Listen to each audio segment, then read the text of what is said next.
Авылның өлкәне Фәнүзә Садыкова тантанага оныгы белән килгән. Яшь чакларны искә төшереп, авыл халкының уртак шатлыгын бүлешер өчен.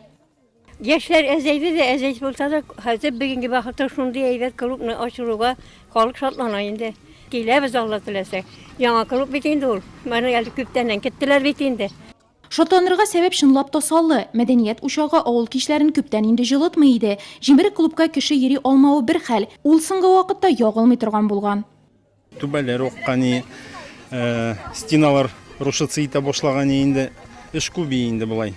Ясадык, тизрәк ясадык. Үзем кирип карадым, хәзер бик шадым яңа үземгә дә. Үзем дә килер идем мондый клубка.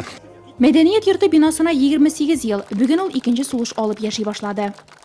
Бүгенге ашатырган бинада гел шатлыклы килү булсын ие, бәйрәме үтсен, күңелле булсын.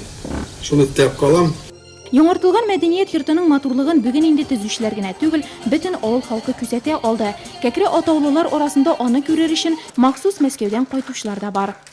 Үзебезнең туган авылыбызга клуб, яхшы матур клуб ачылды дигәч, бик шатланып кайттык. Отпускка җитмәсә дә алданрак сорап кайттык. Кәкре атау мәдәният учагы заманча уңайлыклары белән мактана ала. Уңайлы мөхит программасына туры китереп ясалган санитария бүлмәләре бар, китапханә, кечкенә генә булса да үз музее, 100дән артык тамашачыга исәпләнгән залы. Шунда кәкре атаулылар һәм килгән кунаклар тәүге концерт карый алды.